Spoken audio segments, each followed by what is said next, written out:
Eddie Van Halen revolutionized the guitar, influenced millions, and changed rock itself. But behind that unmistakable smile and mind-bending solos was a secret history of rivalries that few, if any, knew about. There were 6 guitarists whom he admired, argued with, and at times could not get along with. What was the reason for this strange, hidden tension between legends? And why would some of the all-time greats of rock show up on Eddie's unspoken hate list? Let's take a closer look at the 6 guitarists Eddie Van Halen reportedly disliked the most, starting with number 6, Eric Clapton. Before Eruption, before the ear-piercing crowds, there was a teenage Eddie Van Halen sitting in his Pasadena bedroom with a cheap guitar and a worn-out stack of Cream albums. Night after night, he dropped the needle on Crossroads, trying to capture every bend, every lick, every ounce of fire from Clapton's Les Paul. Clapton wasn't merely an influence. He was the reason Eddie picked up a guitar in the first place. In an interview to Guitar World, Eddie said, "Clapton was my biggest influence. I'd sit there for hours to try and get a handle on what he was doing. I'd play that solo on Crossroads note for note. He was God to me." Of course, during those formative years, Eddie didn't think about fame or tone or songwriting. He just wanted to understand why Clapton's playing felt alive, the pauses, the sustain, the phrasing that encoded itself into Eddie's musical DNA. Time changes everything. By the late 1970s, Eddie had done what Clapton never did. He reinvented the electric guitar. When Eruption hit, it sounded extraterrestrial, like something from another planet. His two-handed tapping, harmonic squeals, and dive bombs upended conventional guitar techniques. Almost overnight, this introverted kid from Pasadena was the future of rock. But not everyone was pleased. The older generation of musicians, the ones Eddie once idolized, wasn't impressed.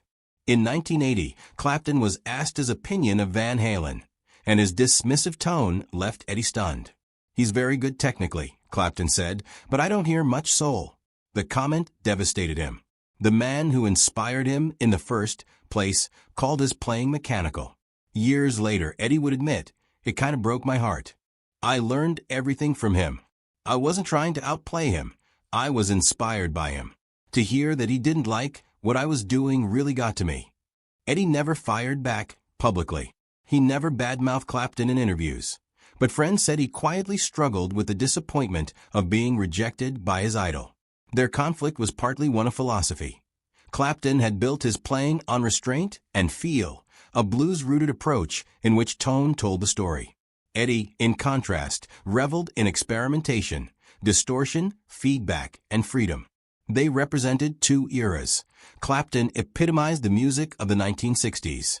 Eddie, the music of tomorrow. Still, despite the pain, Eddie's admiration never disappeared. In 1995, he said, "Clapton's tone on Crossroads, that's still untouchable. I don't care what anybody says. That's pure feeling. You can't fake that." The two finally met in Los Angeles in the mid-1980s. Eddie was thrilled, a fan meeting his hero. Clapton was friendly but distant. They talked about guitars, tone, and amps, but there was no emotional connection. Later, Eddie told a friend, "He's just a man.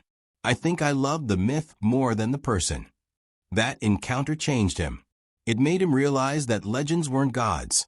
They were just people, brilliant but flawed. When asked later if Clapton's words still bothered him, Eddie laughed.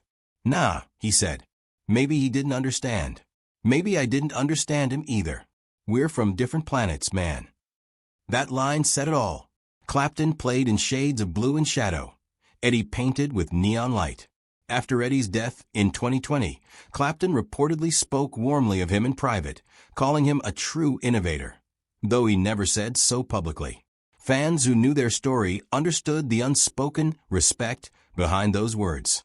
By then, Eddie had long made peace with it. In 2001, he told Guitar World, "If Clapton hadn't existed, neither would I. Whatever he thinks of me doesn't change that." His admiration hadn't disappeared. It had evolved. "I'll always be chasing what I heard on those old Cream records," he once said. That's where the fire started.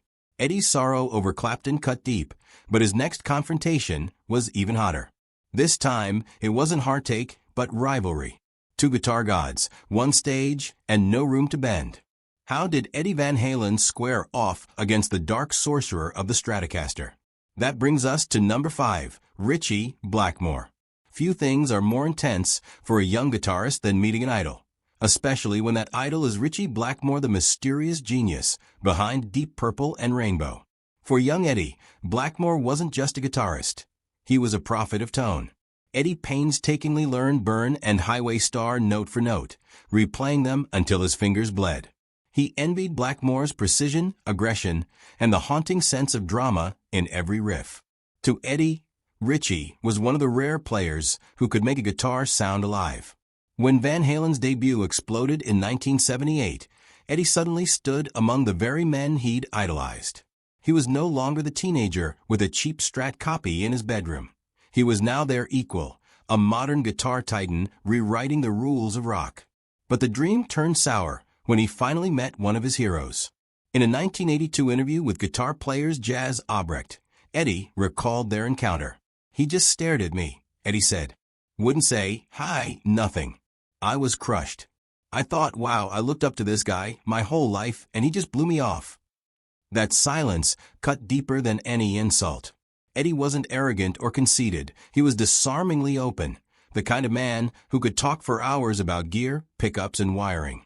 He jammed with everyone, laughed easily, and carried no ego about his brilliance. What stayed with him about Richie Blackmore was not anger, but that eerie chill, the glazed look, the absence of warmth, the complete lack of human connection. Years later, he brought it up again. "People like Joe Perry and Richie Blackmore just gave me the shaft with their eyes," he told Rock and Roll Barrage. "Wouldn't say hello. Wouldn't be nice. No, nothing. I'm not that way." That phrase, "the shaft with their eyes," summed up the sting perfectly. Eddie had just unleashed Eruption, a solo that tore through the world of music, redefining what a guitar could do.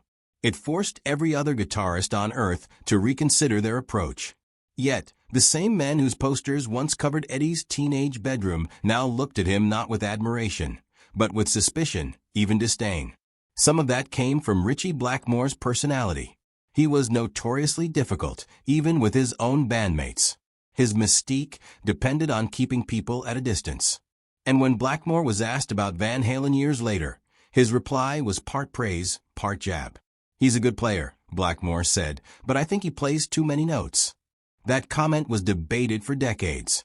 Was it jealousy or old-school purism? In truth, it reflected a deeper divide between two eras of guitar playing. Blackmore belonged to a generation shaped by classical phrasing and precision, where every bend, every vibrato had deliberate intent. Eddie represented the opposite, the wild, explosive, free-spirited expression of late 20th century rock. Where Richie cultivated order, Eddie embraced chaos. It wasn't a feud so much as a clash between philosophies. Eddie embodied the new wave of Californian innovators, players who modified their amps, customized their guitars, and chased sounds no one else had imagined. Blackmore, on the other hand, was among the last of the disciplined British hard rock traditionalists, his style rooted in symmetry and structure. Still, Eddie never let that icy encounter turn into resentment. Years later, in a 1995 Guitar World interview, he said, "With understanding, I was probably just too sensitive back then. Maybe he was shy or didn't know what to say. But man, I worshipped that guy growing up. Still do." And in time, even Richie softened. In 2008, he told Classic Rock magazine, "Eddie Van Halen brought something new. I can't deny that. What he did with the whammy bar, the tapping, it was clever. He found his own voice." That single line was the vindication Eddie had once longed for. Their paths diverged. Richie drifted into medieval-inspired music with Blackmore's Night, while Eddie remained restless, always experimenting, always searching for a sound no one else could hear. By the time the world lost Eddie Van Halen in 2020, even the staunchest Blackmore loyalists had to admit what their idol finally did. Eddie was brilliant. He found something everyone else had been trying to find. The recognition came decades too late, but for Eddie, it was enough. Soon after, Eddie faced another kind of rejection, one laced with swagger and attitude. Number 4, Joe Perry. In 1978, Van Halen was the storm that had just broken across the sky of rock, music raw, electric, and unstoppable. Their debut album had begun shaking the airwaves, and Eddie Van Halen, only 23, was still that hungry kid from Pasadena, desperate to prove himself among the gods of guitar. Night after night on tour, he poured everything into his performances, shredding solos with a ferocity that felt like survival itself. But behind the amplifiers and the spotlight, something quietly gnawed at him, the cold indifference of the men he'd once idolized. One of them was Aerosmith's Joe Perry. Eddie recalled those early touring years in a 1982 interview with guitar player's Jazz Obrecht. "People like Joe Perry would just give me the shaft with their eyes," he said. "Wouldn't say hello. Wouldn't be nice. Nothing. I'm not that way. Imagine it. You're the up-and-coming kid tearing through shows, giving everything you have night after night. And when you finally meet the legends whose pictures once hung on your wall, they can't even offer a smile or a nod. Just that distant, icy glare." Eddie suspected that Perry and others like Blackmore saw him as a threat. He summed it up simply in that same interview. They wouldn't go out of their way to help anybody because they would feel threatened.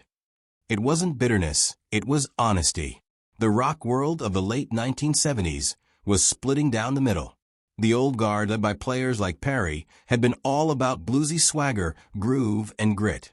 The new wave, with Eddie at its head, was all about precision, speed, and sonic innovation. Perry's sound was raw and heavy, built on grinding riffs, and a sense of sleazy rebellion, a soundtrack for smoke-filled rooms and backstage chaos. Eddie's was bold, futuristic, and untamed. And while Perry's style defined the 1970s, Eddie's would shape everything that came after.